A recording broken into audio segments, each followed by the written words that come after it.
Baik, insya-Allah kita mula dengan Ummul Quran, insya-Allah Al-Fatihah.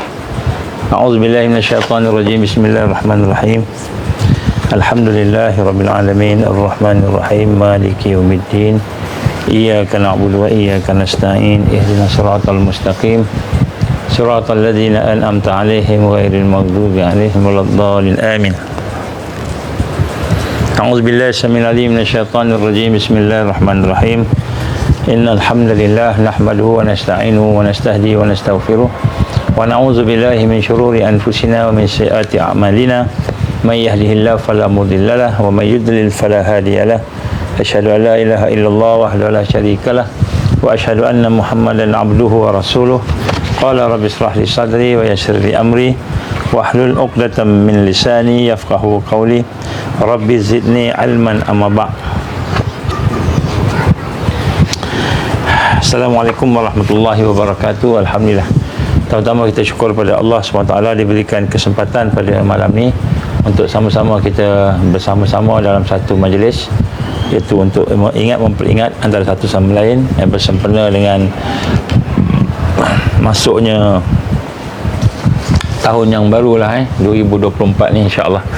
Jadi alhamdulillah kita syukur pada Allah, dan insya-Allah saya ingin mengajak diri kita untuk sama-sama sentiasa meningkatkan takwa kita, iman kita, hubungan kita dengan Allah Subhanahu Wa Taala. Dan hubungan dengan Allah Subhanahu Wa Taala ini adalah hubungan yang betul, hubungan yang betul. Dan maksud hubungan yang betul ini adalah hubungan yang berasaskan kepada hati yang bersih, bersih daripada syirik, bersih daripada perkara-perkara yang merosakkan hubungan kita dengan mentauhidkan Allah. Jadi sebenarnya hakikat hubungan dengan Allah ini adalah mentauhidkan Allah. Jadi insya-Allah pada malam ni sebenarnya saya bercadang untuk bercakap berkenaan dengan beberapa perkara berkaitan dengan hala tuju, kurang lebih lah hala tuju sistem Mulkan Jabariyah ni. Dan kita akan cuba tengok tentang apa yang berlaku, dan kemudian selepas itu kita akan melihat beberapa perkara yang ada lah. Jadi yang pertama sekali, tuan-tuan dan puan, sahabat sahabiah yang dirahmati Allah, kita masih lagi berada di fasa yang keempat daripada hadis Nabi sallallahu alaihi wasallam, iaitu kita berada di fasa kepimpinan yang diktator, disebut Mulkan Jabariyah, Mulkan Jabariyah. Dan kepimpinan yang diktator ini sebenarnya adalah dikuasai oleh bukan Islam, bukan Islam. Sebab selepas daripada kepimpinan diktator ini, Mulkan Jabariyah ini akan tertegaklah khilafah Islam. Khilafah Islam mengikut manhaj nubuwah, mengikut manhaj nubuwah, maknanya mengikut sistem Rasulullah sallallahu alaihi wasallam. Jadi daripada hadis yang Nabi gambarkan kepada kita ni, maknanya kita sedang berada di ambang-ambang kebangkitan, insya-Allah. Tapi saya nak cuba bayangkan beberapa perkara yang berlaku berkenaan dengan sistem Mulkan Jabariyah ini, apa yang ada lah dalam sistem inilah, insya-Allah. Baik, yang pertama sekali, setelah kejatuhan Osmaniyah pada tahun 1924, kurang lebih setahun, 100 tahun yang lepas, 1924 itu, di mana Amirul Mukminin telah dijatuhkan, digugurkan oleh Mustafa Kamal Atatürk dan sekutunya. Maka pada masa itu bermulalah era kejatuhan umat, kelemahan umat, daripada bermula dengan jatuhnya hukumah ni, pemerintahan, sampailah akhirnya sekarang ni yang tinggal ni mungkin solat aja. Itu pun solat yang kita kata dalam keadaan yang diserang, dalam keadaan yang rosak, dalam keadaan yang ada berbagai-bagai kelemahan, solat itu sendiri pun lah. Jadi alhamdulillah kita memahami akan perkara itu. Cumanya untuk kita melihat sedikit perkara sebenarnya hala tuju ke mana yang digambarkan di sini, ialah berkenaan dengan sebenarnya apabila berlaku saja sistem Mulkan Jabariyah itu, iaitu kejatuhan Osmaniyah dan kita kata kebangkitan ataupun pada masa itu tertegaknya sistem Mulkan Jabariyah itu, maka maknanya the whole world ini, satu dunia ini telah berada di bawah sistem pemerintahan yang baru, the new world order, world order pada masa itulah. pada masa itu. Jadi world order ni kalau kita tengok mereka mensasarkan macam mana yang digambarkan Rasulullah SAW ni. Pertama sekali mereka mensasarkan sistem pemerintahan, the world order. So berkenaan sistem pemerintahan ini, maka kita melihat bagaimana mereka telah menggunakan tipu daya yang ada untuk menjatuhkan Islam dan juga untuk menjatuhkan apa yang digambarkan oleh Allah SWT, kan, kebaikan.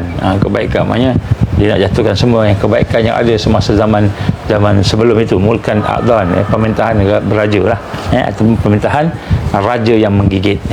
Baik, jadi pada hari ini insya-Allah saya nak bawa kepada kita sama-sama melihat setelah kejatuhan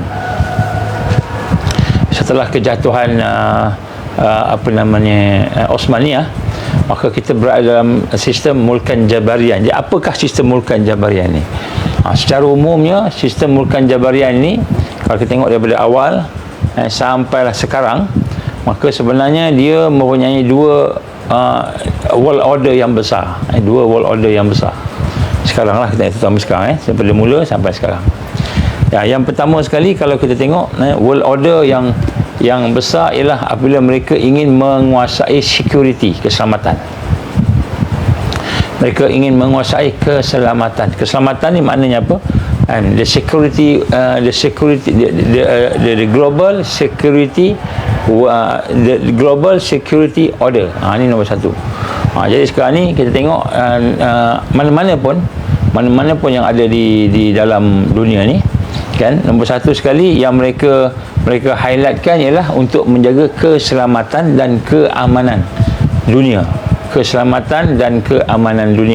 Jadi daripada mana keselamatan dan keamanan dunia itu? Dari banyak aspek lah. Sama ada aspek teroris, pengganas, nak selamatkan daripada kita kata aspek peperangan nuklear. Mana dia tak bagi negara-negara yang tak ada nuklear tak boleh pegang lah. Kemudian tidak boleh berkuasa lah, kan? Dia di atas lah, yang ada nuklear ni dia berkuasa. Kemudian keselamatan dari sudut penyakit, kan? Penyakit maknanya dia kata kita ni nak jaga keselamatan dari sudut penyakit, keamanan dari sudut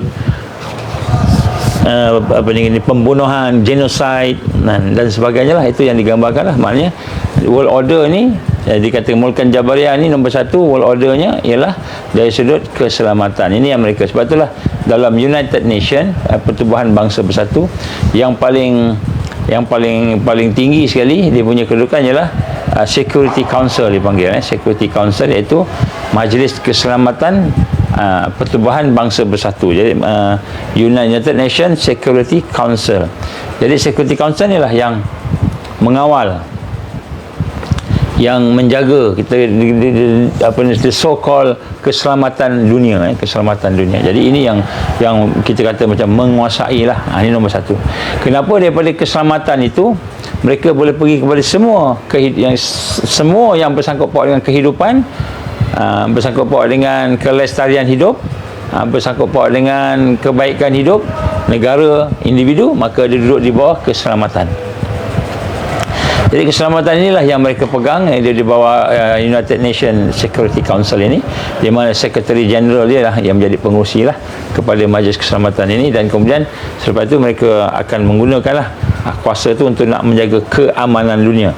Jadi kita lihat, kalau kita umur 45 tahun ke atas, dan kita akan lihat dunia ni dari sudut keselamatan ni dulu dia ada bipolar. Bipolar maknanya ada dua lah. Satu USSR Rusia, United Soviet Rusia, kan, United Soviet Union, Rusia, dan satu lagi ialah Amerika. Ini dua.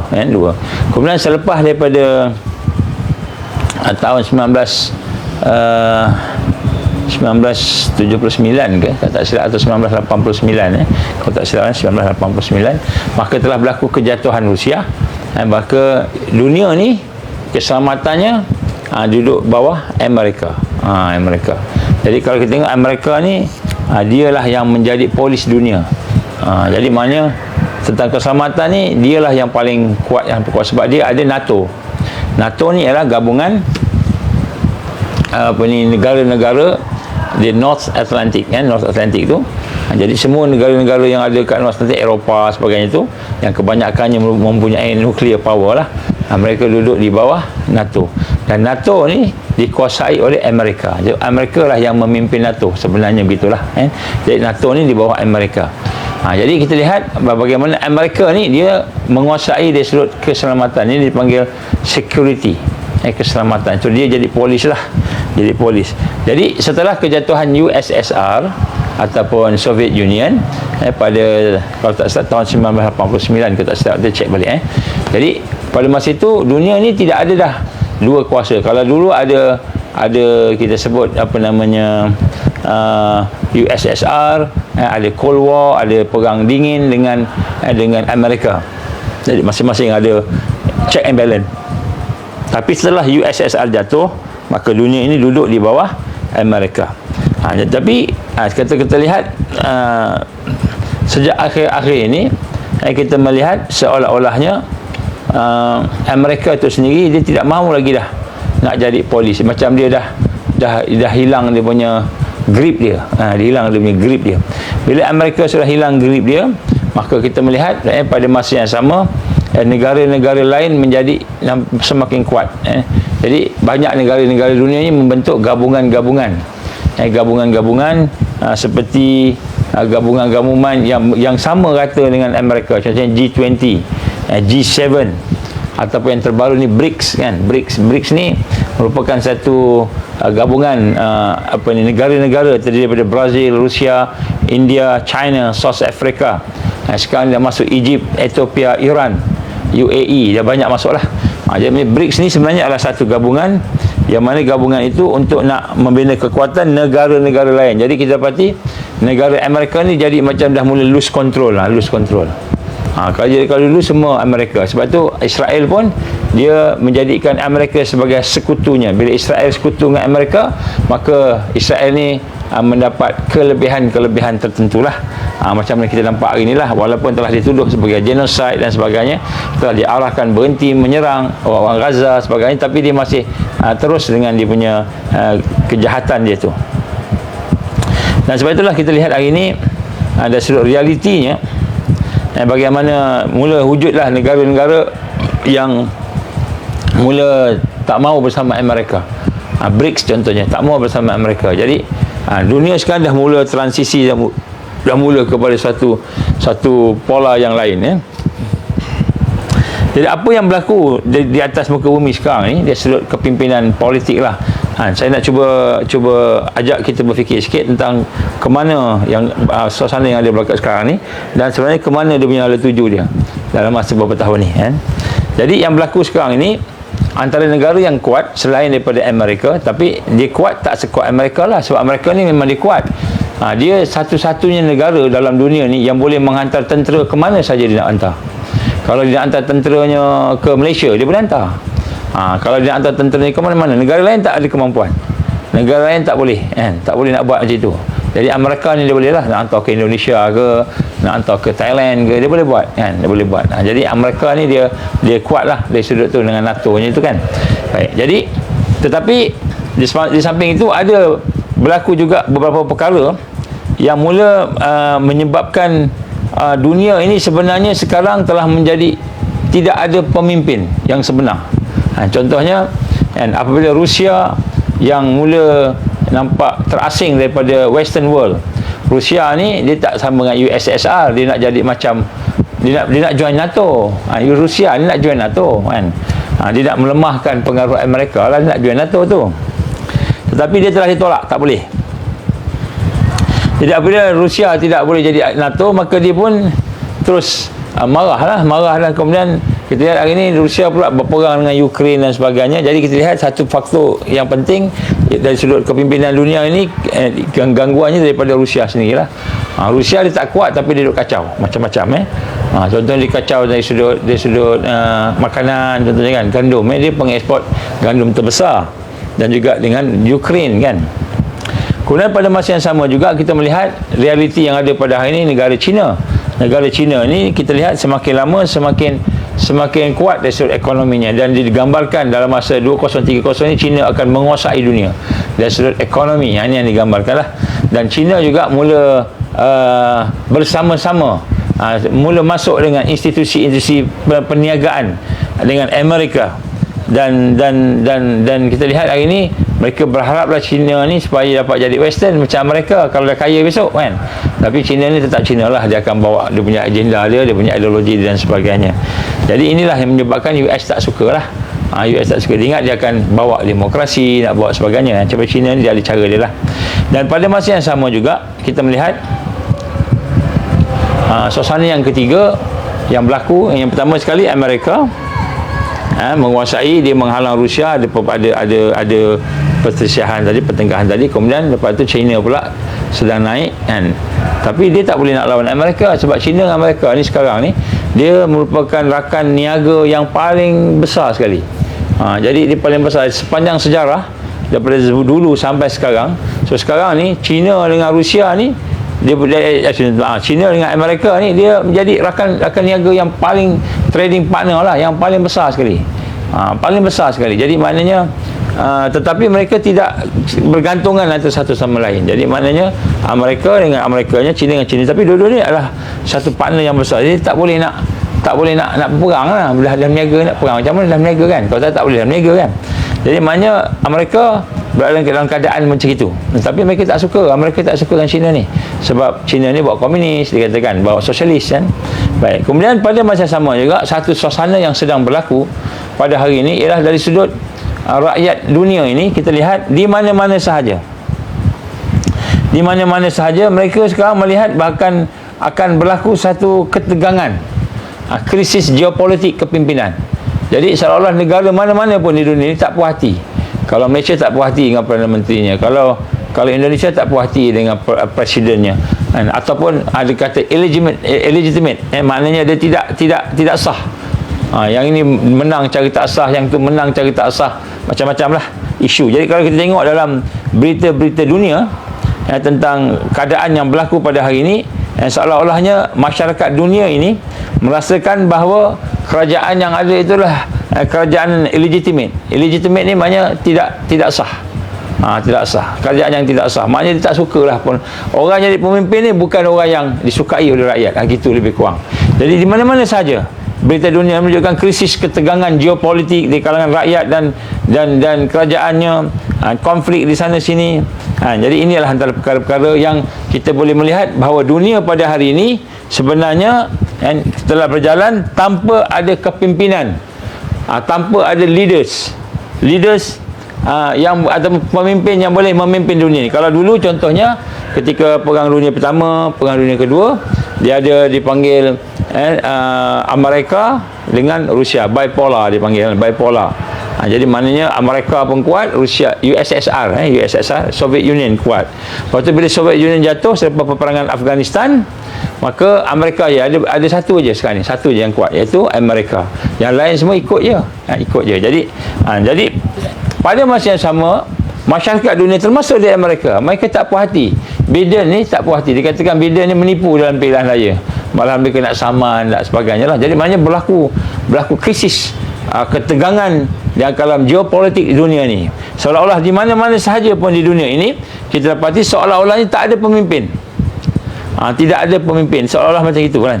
Inilah seperti yang mana dirancang. Jadi sebab itulah kita lihat hari ini seolah-olahnya bagaimana keadaan yang berlaku hari ini tidak ada pemimpin, iaitu dari sudut Security Council tu masih lagi dipegang oleh Amerika. Jadi dari sudut keselamatan dunia ni sekarang ni power ni nampak Amerika. Sebab tu Israel hari ni sampai sekarang dia boleh bertahan sebab Amerika sokong.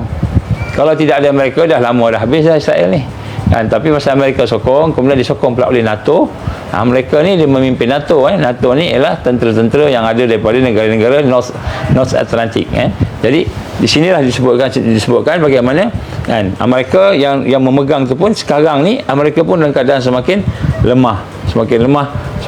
Malahan daripada analisa yang dibuat oleh pakar-pakar peperangan dan sosial politik yang ada di Amerika menyatakan bahawa peperangan di antara Gaza, Hamas dengan Israel pada hari ini akan menyebabkan Israel hancur, menyebabkan Israel hilang daripada muka bumi ini daripada pakar-pakar yang menganalisa. Dan pakar-pakar analisa peperangan juga menyatakan bahawa Amerika sekiranya bersama dengan Israel, Amerika juga akan jatuh. Ini yang digambarkan oleh mereka. Jadi kita lihat suasana yang ada pada hari ini kan, menjadi satu yang lebih yang agak tegang sebab tidak ada betul-betul orang yang boleh berkuasa.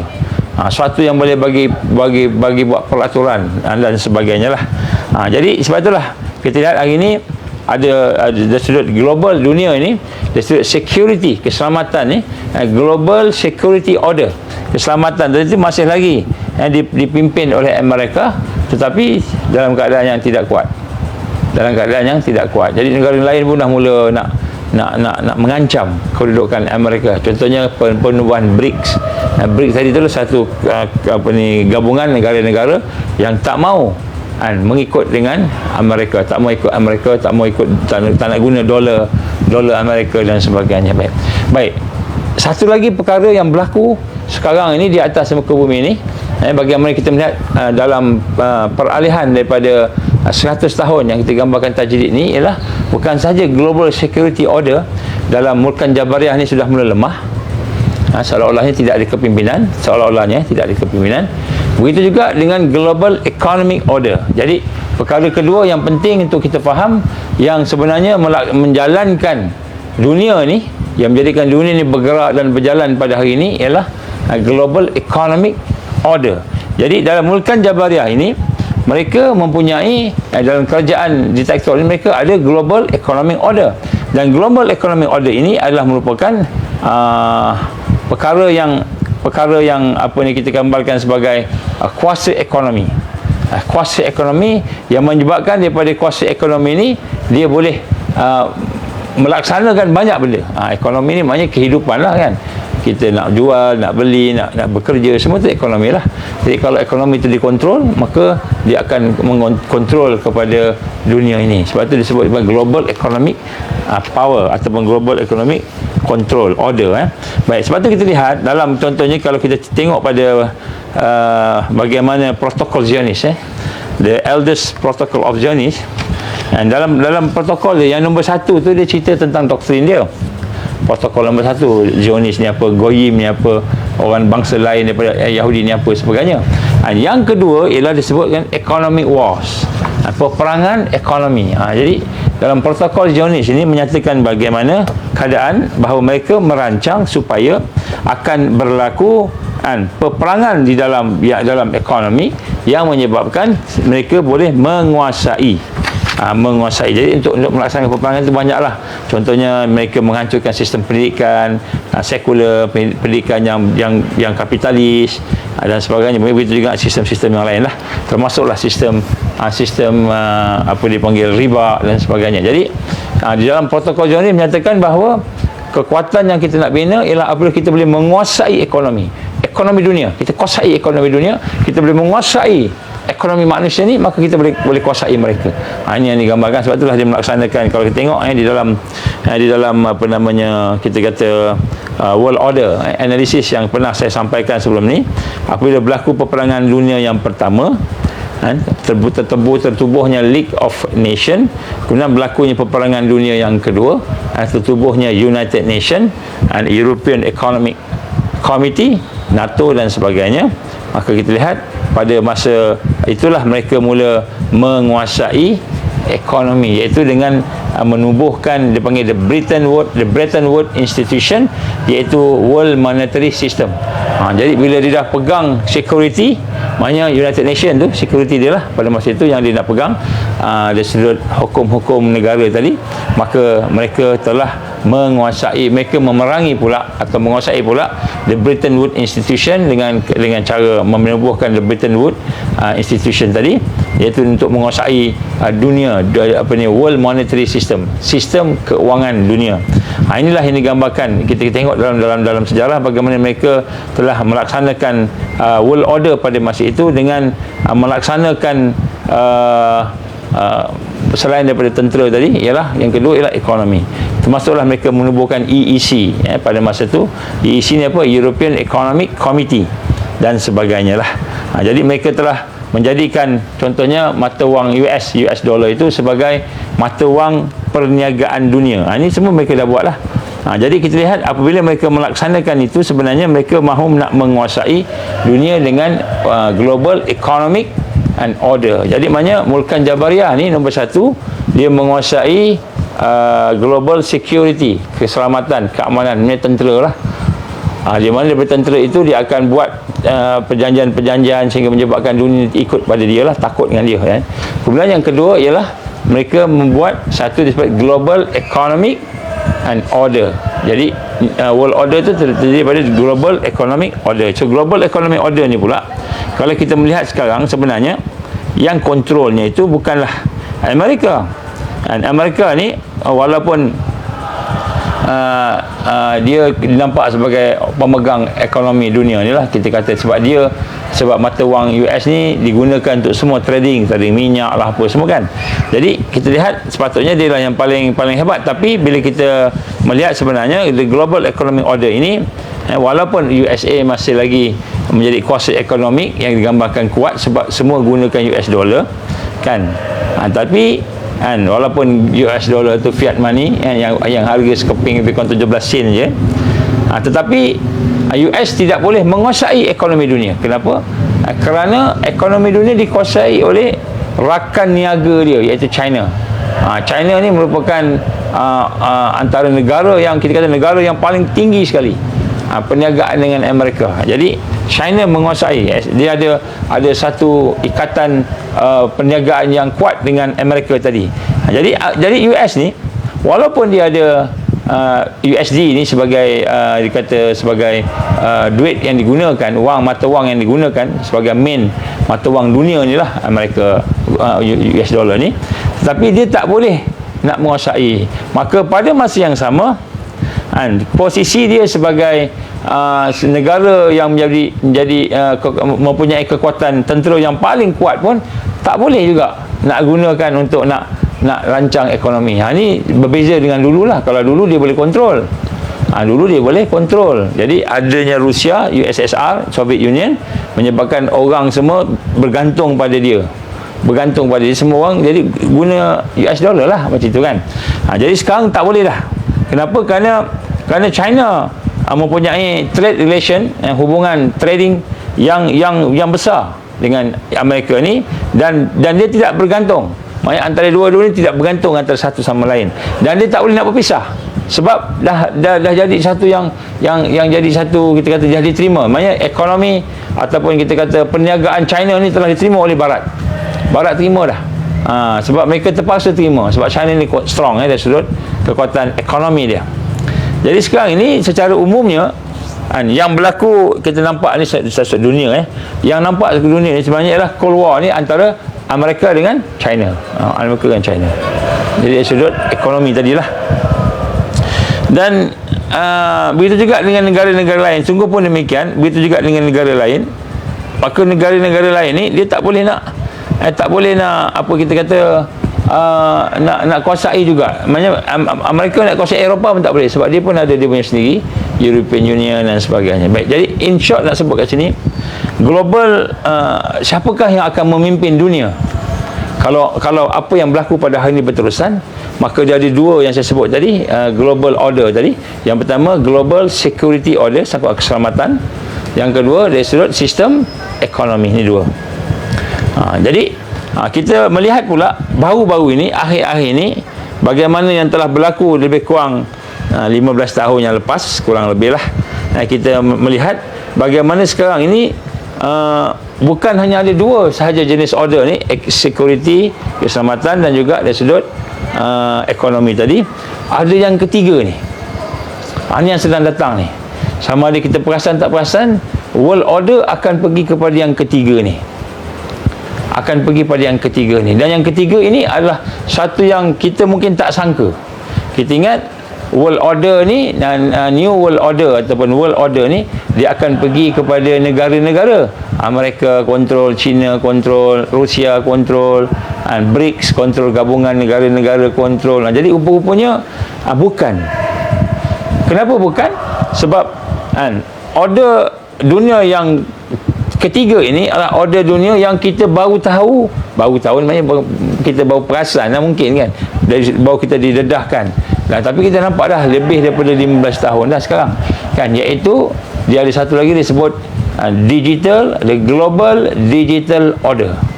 Global digital order. Jadi maknanya kita lihat ekonomi Amerika dengan Rusia, dengan China tidak boleh lawan antara satu sama lain sebab masing-masing ada dia punya pengaruh dia. Contohnya jadi Amerika terror dari sudut security tadi, dari sudut ekonomi dia dah habis dah banyak hutang lah sebagainya.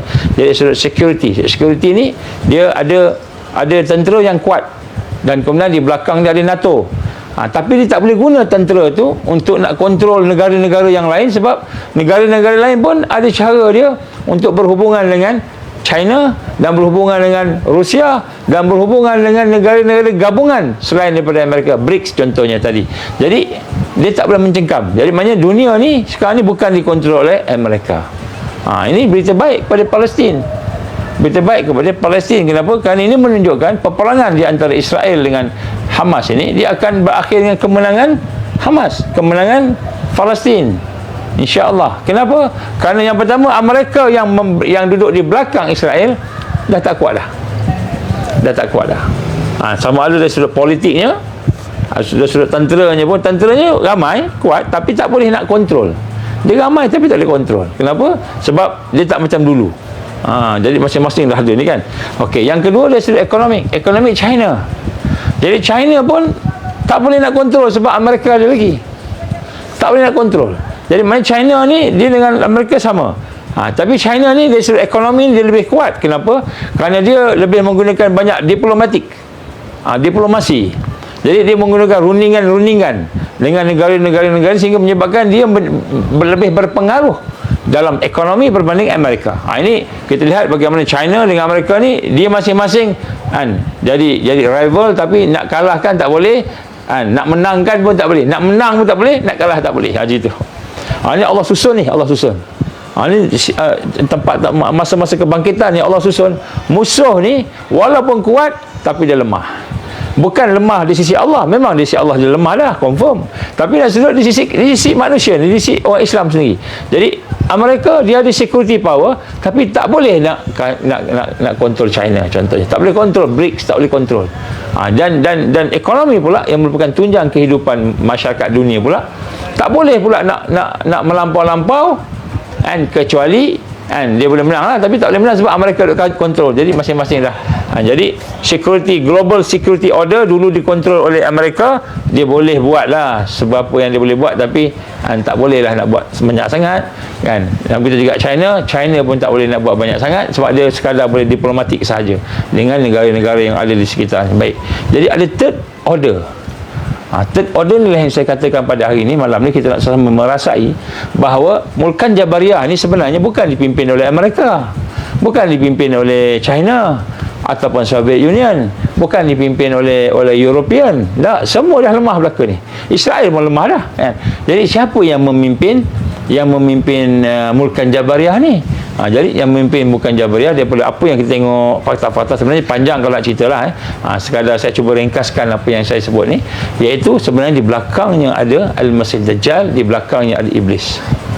Jadi Mulkan Jabariyah ni sebenarnya dipimpin oleh Iblis.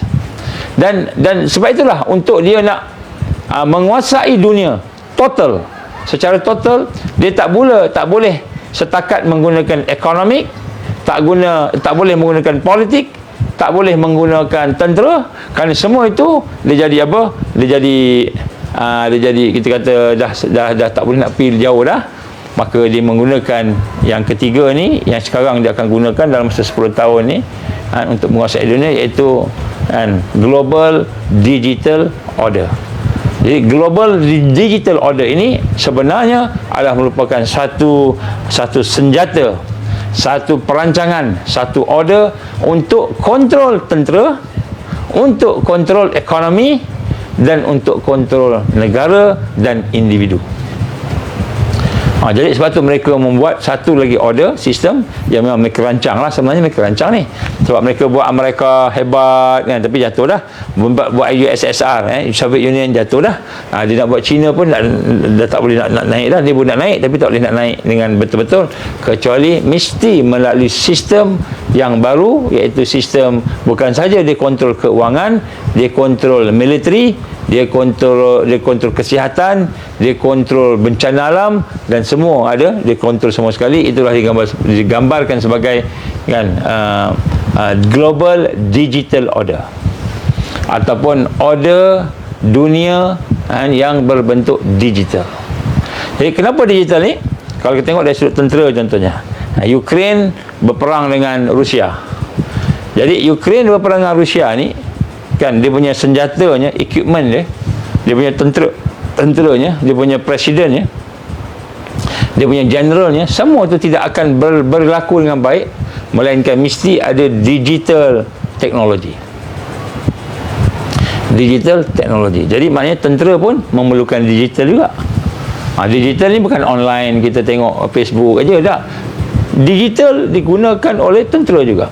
Kemudian ekonomi pun besok setelah kita melihat digital ni mula menguasai, maka ekonomi pun akan dikuasai oleh digital. Digital ni akan menjadi order baru kepada dunia ini. Dan kita lihat yang menjadi malangnya, malang ni maknanya apa? Maknanya kita kata kerosakan yang paling hebat lah. Kerosakan yang paling hebat di dunia ni. Ini digambarkan kepada kemuncak fitnah. Digital ni bukan dikuasai oleh negara-negara yang ada, Malaysia ke, Singapura ke, Thailand ke, kan, Amerika ke, Rusia ke, kan, China ke, bukan. Digital bukan dikuasai oleh negara-negara government, tetapi dikuasai oleh teknologi, syarikat teknologi. Nampak tak? Jadi yang menguasai teknologi ni siapa? Syarikat. Katakanlah Malaysia nak buat padu kan, nak buat padu. Jadi nak buat padu, walaupun kata menteri kata kita buat sendiri, tak, dia ada syarikat dia. Dia ada syarikat yang akan bagi servernya, bagi apa ni, bagi kita setakat buat gitu-gitu boleh lah, data kita pegang boleh lah, tapi the system itself, servernya, networkingnya, securitynya, semua tu ada company teknologi. Company teknologi. Jadi bukan lagi kerajaan yang kuasa, company teknologi yang berkuasa. Jadi dia akan memegang Amerika, memegang Turki, memegang Malaysia dan sebagainya. Jadi dipanggil technology company. Jadi company inilah yang akan melaksanakan digital system, dan digital system inilah yang akan menjadi sebagai tatanan kepimpinan dunia yang baru. Dipanggil global digital order.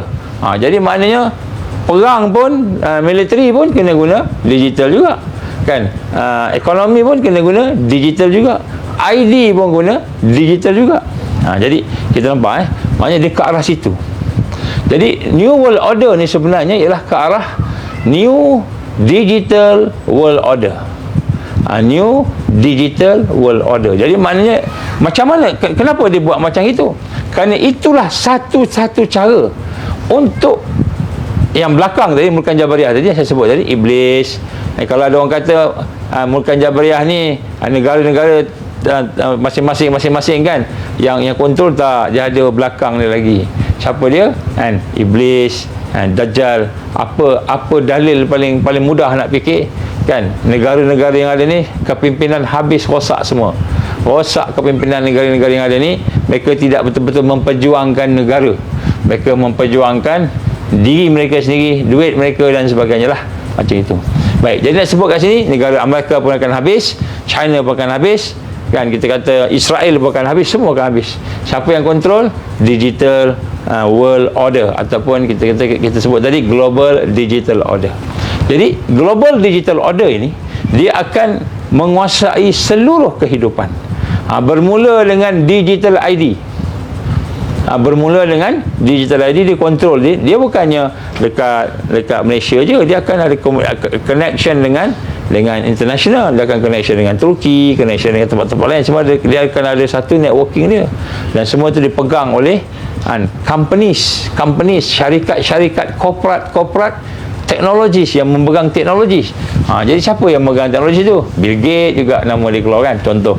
Jadi maknanya apabila mereka menguasai yang tadi tu, maka mereka bukan saja menguasai negara, tenteranya, ekonominya, sistem pendidikannya, semua sistem lah. Mereka juga akan menguasai individu-individu, rakyat, setiap rakyat yang ada di dalam negara tersebut. Jadi saya punya cakap ni, kalau tuan-tuan perempuan rasa macam ragu-ragu lah kan, cubalah tuan-tuan buat research sendirilah. Buat research sendiri, tengok betul-betul. Akhirnya kita akan duduk di bawah kan global digital order. Maknanya the new world order ialah digital order, ataupun sekarang ni kadang-kadang disebut sebagai kan apa dia panggil, innovation, revolusi inovasi kan, IR. Baik, jadi nak sebut kat sini, inilah dia. Baik, jadi apabila kita melihat bahawa dunia ni ke arah global digital, maka timbul beberapa persoalan. Yang pertama sekali, siapakah mereka kan, syarikat teknologi yang memegang global digital ini, sistem ni? Tak kira lah di China ke di Malaysia ke, tak kira siapa dia. Nombor satu, dia bukan government, dia bukan raja, sultan, agung yang dilantik, bukan. Dia syarikat teknologi. Satu, siapa dia?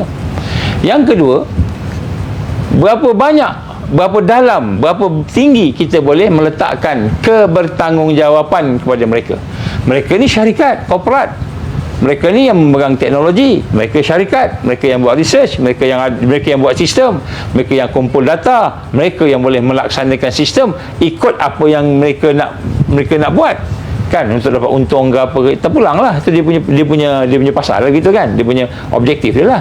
Tapi sejauh mana kan kebertanggungjawaban mereka ke atas segala yang ada, sama ada digital ID kita, maklumat tentang kita tadi yang dikumpul daripada A to Z, semua data kita dikumpul, kemudian daripada situ kan, data-data itu mereka boleh gunakan untuk apa sebagainya, sejauh mana kebertanggungjawaban mereka. Ini soalan.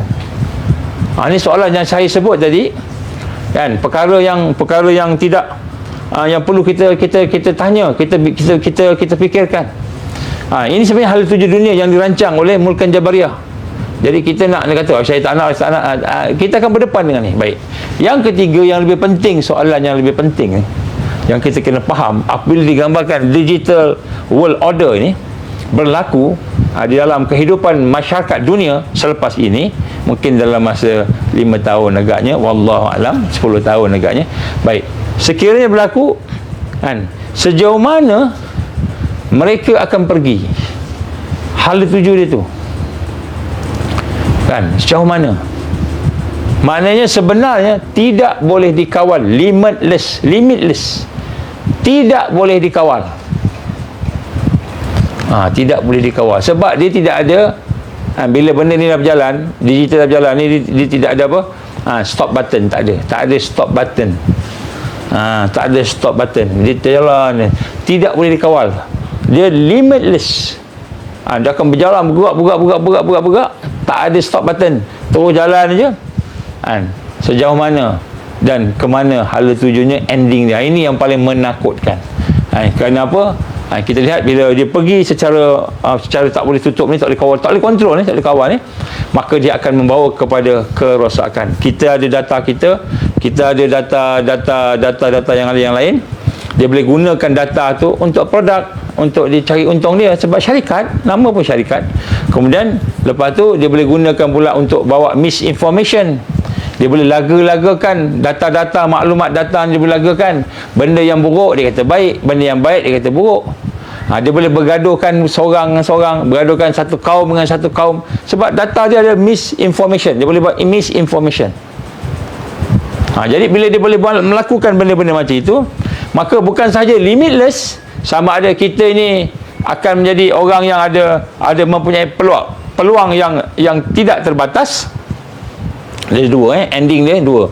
Sama ada kita ada peluang yang tidak terbatas, maknanya kita boleh berkembang dengan baik, tidak terbatas dengan sistem digital world order ini, ataupun kita akan dikontrol, diperhambakan dan dijadikan sebagai mangsa. Maknanya kontrol, total control, macam itu. Jadi sama ada kita akan jadi orang yang limitless, peluang-peluang yang tidak terbatas, peluang yang banyak, maknanya kita boleh berniaga, boleh apa sebagainya, ataupun kita akan berada di bawah total control mereka yang memegang teknologi, company-company yang memegang teknologi tadi. Jadi kita nampak hala tujunya. Jadi secara umumnya hala tuju digital ini sekiranya berlaku dalam keadaan sekarang, dunia ni akan menjadi global digital order tadi, maka akan ada ramai orang. Ada orang yang boleh buat, katakan cukuplah ada 100 orang yang boleh buat virus. Boleh buat virus, yang dengan virus itu dia boleh merosakkan komputer dan orang personal tadi. Virus itu boleh pergi kepada bentuk bio juga contohnya. Maka cukuplah dengan 100 orang tu dah akan menghancurkan satu dunia. Kalau seorang pun dah boleh hancur satu dunia, apalagi 100 orang. Jadi maknanya Mulkan Jabariyah ini dia akan pergi kepada satu tatanan pemerintahan, sistem pemerintahan yang tidak boleh terkawal. Yang pertama, Global Security Order, sebut tadi, keselamatan. Ini dah jelas sekarang, Majlis Keselamatan Dunia di bawah United Nations. Kemudian Global Economic, dia sudah ekonomi pula. Dia ada power dia juga, dia ada dia punya sistem dia yang menguasai dunia ni, menyebabkan berjalannya trading lah, niaga lah, gaji ada, makan ada, semua ada. Ni ekonomi. Yang ketiga, Global Digital Order. Global Digital Order lah yang akan kontrol ekonomi, yang akan kontrol military, yang akan kontrol apa ni kesihatan, seperti MySejahtera sebagainya dan sebagainya. Jadi akhirnya yang Global Digital Order yang dibuat, yang diasaskan tadi oleh pemerintah Mulkan Jabariyah, yang belakang tadi itu apa? Iblis dan Dajjal tadi, dia akan menjadi satu yang limitless, tidak ada batas, dan kemudian dia menuju kepada total control. Sebab kita sebut tadi, sejauh mana kebertanggungjawaban setiap syarikat-syarikat teknologi tadi. Jadi kita fikir-fikir macam ni, subhanallah, alhamdulillah, wala ilaha illallah, Allah akbar, macam mana ni? Macam mana ni nak lawan ni? Macam mana ni? Cerita kan, terfikir kan. Di sinilah datang ayat hadis Nabi sallallahu alaihi wasallam, innallaha yab'atsu li hadhil ummah ala kulli mi'atan sanah an man yujadidu laha dinaha aw kama Rasulullah sallallahu alaihi wasallam. Sesungguhnya Allah akan membangkitkan dalam setiap 100 tahun. 100 tahun itu mereka yang mentajdidkan, yang memperbaharui, memberikan kekuatan semula, revive kepada apa? Kepada agama tadi. Maka di sinilah kita lihat, dan apabila digital ID, digital semua tu sampai kepada pelancarannya, kemuncaknya tadi tu, mungkin sebelum kemuncak, maka Allah SWT akan habiskan digital ID itu. Macam mana Allah nak habiskan digital ID ni? Bismillahirrahmanirrahim. Macam mana nak habiskan ni? Wallahu a'lam bissawab. Tetapi yang kita dengar akan berlakulah ad-dukhan. Jadi ad-dukhan inilah kemungkinan besar yang akan menghancurkan segala bentuk teknologi yang merosakkan. Wallahu a'lam. Jadi sebab tu saya nak sebut kat sini kan, bila kita kata Imam Mahdi lah, Malhamah Kubra, kita kata tentang kebangkitan, kita kata sebagainya tadi, janganlah kita ingat kita kena zikir je, kena baca Quran aja. Memang kita kena zikir, banyakkan zikir, baca Quran, banyakkan baca Quran, tetapi kita kena faham tentang wa'iddu lahum mastata'tu min quwwah, iaitu persiapkanlah diri kamu dengan segala kekuatan. Maksudnya apa? Segala sistem yang boleh membantu menegakkan tamadun yang baru setelah tajdid Islam berlaku. Setelah tajdid Islam berlaku, kita kena tegakkan tamadun yang lebih baik daripada tamadun yang ada zaman Mulkan Jabariyah. Itu kena tegakkan, dan Allah akan bagi ilmu tu kat kita. Allah akan bagi ilmu. Jadi tamadun tu akan bergerak. Jadi zaman Isa AS, zaman Imam Mahdi, zaman Al-Mahdiyin menang. Janganlah kita ingat zaman tu zaman batu. Patah balik zaman batu, semua habis. Habis, tak ada teknologi dah. Kan? Jadi tak jadilah, sebab Allah nak bagi yang terbaik. Bila Allah nak bagi yang terbaik, sudah tentulah segala yang terbaik dalam sistem yang ada pada hari ini akan dimanfaatkan, malahan akan ditingkatkan. Ada enjin sebelum ini 60%, 70% efektifnya enjin tu, keberkesanan dia kan. Mungkin zaman kemenangan telah terjadi tadi, enjin ni 100% efektif. Tak adalah benda-benda yang bersangkut paut dengan pencemaran udara kan, pencemaran udara semua tak ada, dah habis lah, sebab teknologi dah jadi terbaik, green teknologi. So green teknologi tu orang Islam yang akan pelopori, orang Islam yang akan ambil green teknologi. Bukannya kita ni hidup zaman batu balik, tak ada. Bukan, jangan kita fikir macam itu. Sebab tu persiapannya mestilah persiapan yang komprehensif. Sama macam Islam itu yang bersifat syumul, yang bersifat menyeluruh, menyangkut seluruh aspek kehidupan. Semua tu kena ada. Jadi maknanya sebab tu lah kita kena tengok balik. Tuan-tuan. Sebab memang kita akan sampai kepada zaman digital ni.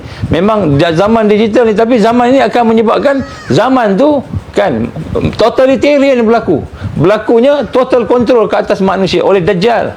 Tapi Allah tak akan izin kalau berlaku totalitarian ni oleh Dajjal. Jadi maknanya dia boleh habiskan semua orang beriman tu tadi dengan asbab totalitarian tadi kan. Tapi Allah akan hancurkan kita kata teknologi yang ada pada mereka yang boleh menguasai manusia secara direct ni. Okey, tengok saya bagi satu contoh analogi yang simple, saya cuba buat bagi satu pemikiran kita mudah fikir kan. Allah Subhanahu Wa Taala, teknologi Allah daripada zaman dulu sampai sekarang lah, Allah menguasai kita dari sudut apa? Allah bagi kehidupan kita. Nombor satu, Allah kata Allah ni menghidupkan kita, memberikan kehidupan. Kehidupan tu ada apa? Adanya Ar-Razak, hanya Allah Maha memberi rezeki. Allah bagi rezeki. Rezeki ni ekonomi lah. Rezeki ni untuk kita makan, minum, untuk kita sehat, untuk kita bergerak sana sini, untuk kita sebagainya. Hidup, itu rezeki baik. Kemudian untuk kita menjaga kebaikan kehidupan, ada keselamatan. Maka Allah jaga keselamatan kita dengan undang-undang Islam, dengan undang-undang syariat, dengan undang-undang syariat, tarikat, hakikat, makrifat. Itu dari proses pula dan sebagainya. Kemudian macam mana Allah kontrol kita? Allah kontrol kita ni dari sudutnya malaikatnya dan sebagainya tadi menggunakan sistem yang kita tak nampak, sistem kontrol direct. Jadi inilah perkara yang nak dibuat oleh iblis. Dia nak kontrol kita. Macam mana dia nak kontrol kita? Salah satunya dengan menggunakan digital system. Yang mana digital system tu termasuklah dia nak masukkan dipanggil tu chip di dalam tubuh badan kita sehingga menjadi apa? Menjadi hackable animal dipanggil. Manusia yang seperti binatang yang boleh digodam, macam itu. Jadi digunakan digital. Jadi digital ni adalah serangan mereka, sistem mereka yang paling tinggi untuk menguasai makhluk Allah Subhanahu Wa Taala yang bernama manusia dan juga jin, yang diberikan tanggungjawab lah, gitu. Wa ma khalaqtul jinna wal insa illa liya'budun. Jin dan manusia yang digambarkan oleh Allah Subhanahu Wa Taala. Jadi dia nak kontrol ni. Nak kontrol ni. Dia digunakan teknologi digital di mana di dalam itu ada unsur-unsur gelombang, ada unsur-unsur sihir, ada unsur-unsur sains, dan jadi digabungkan semualah. Ini disebut sebagai Global Digital Order. Jadi sistem kepimpinan dunia yang berbentuk digital. Lebih kurang begitulah. Jadi apa maksudnya daripada apa yang cuba kita sampaikan pada malam ni? Maksudnya nombor satu, sahabat-sahabat sekalian, bismillah. Alhamdulillah. Pertama, kita tak boleh lari, mesti patah balik kepada Allah. Mesti patah balik kepada sunnah Rasulullah sallallahu alaihi wasallam. Sunnah mendekati Islam dalam bentuk satu sistem kehidupan yang menyeluruh. Jangan ambil semayang aja, jangan ambil zikir aja, semua sekali. Semua sekali, termasuk juga ekonomi apa, kita kena buat semua sekali. Bukan kita meniaga untuk kaya, bukan kita berteknologi untuk kita menang dunia ni, tak. Tapi untuk dakwah, tarbiyah, jihad, untuk menegakkan Islam, tamadun yang baru, yang bakal. Baik. Jadi yang pertama, kita kena kembali pada Allah. Yang kedua, kita kena kembali kepada sistem macam mana Nabi sallallahu alaihi wasallam dulu buat. Dia berdakwah, dia mentarbiyah, dia berjuang, berjihad, dan kemudian dia membina setiap mereka yang ada bersamanya, sahabat-sahabat, sehingga sampai Islam berkembang sampai kepada kita pada hari ini. Jadi sebab tu kita kena kembali balik. Jadi sebab tu tuan-tuan dan puan, saya nak mengajak pada malam ini. Sebenarnya saya tak boleh nak lama sangat. Ada keluarga yang Allah izin aksiden, masih di hospital di kecemasan. Saya nak kena ziarah di sekejap. Jadi insya-Allah saya tak boleh lama-lama lah. Cuma saya nak sebut kat sini malam ni, kita nak kena faham bahawa kita nak kena kembali balik kepada sistem bagaimana yang Rasul sallallahu alaihi wasallam buat secara detail. Apa yang Nabi buat kita ikut sampai peringkat mukjizat dia tu. Kita nak kena kaji, kita nak kena bersihkan hati kita, nak kena mohon pertolongan Allah sampai kita boleh dapat kekuatan-kekuatan seperti karamah daripada Allah. Kerana nak kalahkan digital ni bukan senang-senang kan. Jadi sebab tu hari ni kita kena patah balik. Sebab tu saya nak mengajak tuan-tuan dan puan, insya-Allah bagi mereka yang ada kesempatan, marilah bersama-sama kita akan bincang tentang beberapa perkara yang berlaku pada hari ini secara detail sikit pada program di Rimbunan Kasih. Jadi siapa yang ada ke lapangan tu boleh datanglah, terutamanya ahli Ansar lah saya ajak datang sekali, ramai-ramai, dan siapa yang berminat untuk kita bincang secara detail lagi lah, lebih banyak lagi kita akan bincang. Dan kita akan bincang juga dari sudut bagaimana kita kata tadi, bila mereka menggunakan digital ID, digital currency dan digital system, the whole platform digital system tadi tu, macam mana kita nak menghadapi dia, apa solusinya. Jadi kita nak kena bincang lah. Dan bincang tu tak boleh dengan FB sekejap-sekejap macam ini, tak boleh lah. Dia kena jumpa bertemu muka, kita berkenalan, dan kemudian kita berukhuwah, kemudian lepas tu kita bertukar-tukar pandangan, dan kemudian kita dapat sama-sama membawa kepada, kita kata, satu suasana yang kuat lah antara sama-sama kita. InsyaAllah. Jadi tolong hubungi sahabat-sahabat kita Ansar yang ada di dalam platform website ataupun FB kita tu. Hubungilah mereka siapa yang berminat. Tapi kita tak tempatnya terhad, jadi jangan lambat-lambat sangat nanti tak. Tapi saya minta kalau boleh semua Ansar dapat join lah untuk program Tamrin kita pada kali ini. Dan insyaAllah Tamrin pada kali ini kita akan bincang tentang lebih komprehensif sikit daripada yang lepas, berkenaan dengan apa yang perlu kita buat secara bersama-sama, insya-Allah. Jadi itulah, insya-Allah, sekali sebanyak tuan-tuan dan puan, sahabat-sahabat sahabiah sekalian, sesungguhnya Allah itu Maha Agung, dan Dia memberikan kepada kita masalah ataupun ujian ataupun fitnah. Dia jugalah yang memberikan kepada kita solusinya, penyelesaiannya. Dialah yang memberikan segala-gala yang kita kata untuk kebangkitan dan kemenangan. Jadi insya-Allah kita cubalah lapangkan masa kita. Mudah-mudahan Allah memberikan kepada kita kekuatan, insya-Allah. Saya ingat setakat inilah untuk pada hari ini. Saya terpaksa bergerak, saya pergi ke tempat yang agak jauh juga, dekat sejam lebih, kat 2 jam juga, sebab ada keluarga yang Allah izin aksiden tadi. Tapi alhamdulillah tidaklah, tak tahulah sejauh mana parah, tak tahu lagi, saya pun nak tengok. Jadi mudah-mudahan Allah berikan kepada dia kesabaran, dan saya hajat juga doa untuk dia, keluarga yang dekat jugalah, insya-Allah, untuk kita sama-sama dapat supaya mudah-mudahan Allah memberikan kekuatan kepada kita di sebalik kesusahan-kesusahan, ujian-ujian yang ada, insya-Allah lah. Baik, insya-Allah. Aku liqauli hadza astaghfirullahalazim li wa lakum. Maaf malam ni saya buat secara cepat-cepat, ringkas je. Tapi sebenarnya kita tunjukkan bahawa sistem yang mereka rancang memang hebat dari sudut akal manusia, hebatlah. Tapi dari sudut perancangan Allah yang maha hebat, dia tak boleh nak kalahkan. Ini berita gembira lah untuk kita. Jadi bagi mereka ada tanya soalan, perlu ke saya isi padu sebagainya? Kalau kita dengan kerjaan kena isi padu, saya cadangkan isilah padu sekadarnya lah. Kalau boleh tangguh kan, sebab mungkin padu tu tak jadi ke, kokok lah tak jadi, agung baru ni kan. Jadi kita isilah pelan-pelan. Jadi bagi mereka yang tak perlu isi, tak isi lagi lah. Tapi yang nak isi, isilah terpulang sebab mereka memang rancang, kita tak boleh nak lari daripada sistem digital tu. Tapi insya-Allah nanti Allah akan bagi solusi yang terbaik bagi mereka yang beriman kepadanya, insya-Allah. Bagi mereka yang baru masuk ni, insya-Allah cubalah dengar daripada awal, mudah-mudahan ada kebaikan, insya-Allah. A'udzubillahi minasyaitonirrajim. Bismillahirrahmanirrahim. Alhamdulillahirabbil alamin. Wassalatu wassalamu ala asyrafil anbiya'i wal mursalin wa ala alihi wa sahbihi ajma'in.